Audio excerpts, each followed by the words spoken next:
Movie করতে হবে, আমাদের এই চেহারা দেখায় লাভ নাই, মুভি যদি না করি মানে এই চেহারা দেখায় কী লাভ আছে বলেন, সে কোনো লাভ নাই। সো আমাদেরকে মুভি করতে হবে, ডিরেক্টরদেরকে উৎসাহ দিতে হবে, ডিরেক্টরদের পাশাপাশি প্রডিউসারকে দিতে হবে, তারপর শিল্পীরা সুন্দর মতো করে পরিবেশন করতে হবে, যে আমরা সমস্ত শিল্পী মিলে সব ধরনের যার যার যে ধরনের ক্যারেক্টার যায় তাকে সেভাবে ক্যারেক্টার দিয়ে তাদেরকে কাজ করানো উচিত আমি মনে করি। ম্যাডাম ফুলি শোনেন, সবসময় একরকম থাকে না, পৃথিবীতে কোথাও নিয়ম নাই, একটা টাইম স্থির কোনো জায়গায় থাকে না, পৃথিবীতে এখন অনেক পরিবর্তনশীল। তো আমাদের বিস্তৃত পরিবর্তন হবে, এটা স্বাভাবিক, অস্বাভাবিক কিছু না। সেক্ষেত্রে আমি মনে করি যে যেটা আছে অবভিয়াসলি ভালো, খারাপ কি আছে বলেন, এর চেয়ে কত দুনিয়াতে কত গাজাবাসীরা দেখেন যুদ্ধের মধ্যে আছে, আমরা সেই অবস্থা থেকে তো ভালো আছি আলহামদুলিল্লাহ। তো সেই ক্ষেত্রে বলবো আমরা অনেক ভালো আছি। এখন সমস্ত শিল্পীদেরকে মিলে ডিরেক্টর প্রডিউসারদেরকে বলতে হবে আপনারা আসেন, সুন্দর মতো আমাদেরকে নিয়ে কাজ করেন, জুনিয়র সিনিয়র সবাইকে নিয়ে কাজ করেন, এটাই চাও আমার কাছে। আমি আমার মাকে নিয়ে আছি, আমার অবসর বলেন আর কাজ বলেন যাই বলেন, আমার এখন জান্নাত আমার মা। সো আমি মাকে নিয়ে আছি, এখন আমি আসছি ভোটটা শুধু দিতে, মানে আমার রেসপন্সিবিলিটি, আমার দায়িত্ব শিল্পী হিসেবে এই জন্য আসছি, মাকে রেখে এসছি, এখন আমার বাসায় চলে যাবো অবভিয়াসলি। আমি জানি আপনি এই প্রশ্নটা করবেন, আপনি করবেন না, অন্য কেউ একজন করবে অবভিয়াসলি। বিস্তারিত মিস মানে তো মিস ইউনো। হ্যাঁ, সে আমার কলিগ অবভিয়াসলি, ওয়াই নট।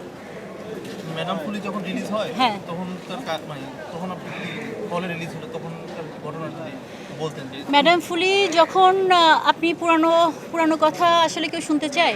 72 ঘন্টা ময়েশ্চার লক সমৃদ্ধ লিলি বডি ওয়াশ, শিয়া বাটারের গুডনেস স্কিন রিপেয়ার করে রাখে সফট ও গ্লোয়িং।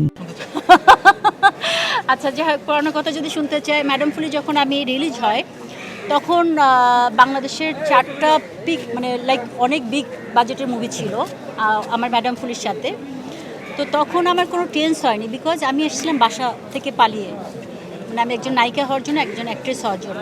তা আমার ফোকাস ছিল যে আমি যাই করি না কেন আমার উপরওয়ালার উপর বিশ্বাস ছিল, আমার উপর কনফিডেন্স ছিল, আমি সেই হিসাবে কাজ করেছি। ম্যাডাম ফুলি যখন আমি দেখতে যাই Padma cinema hall, you know Padma, like এটা আবদুল্লাহ কি একটা ইসের হোটেলের পাশে মনে হয়, এটা আবুল হোটেলের পাশে। তো সেখানে আমি, আমার ভাই, আমার লাইক যারা ছিল আমার ফ্যামিলি, মুভি দেখতে গিয়ে টিকিট পাই না। ফার্স্ট ডে গেছি, সেকেন্ড ডে গেছি, থার্ড ডে আমি দাঁড়িয়ে, বোরখা পরা ছিল।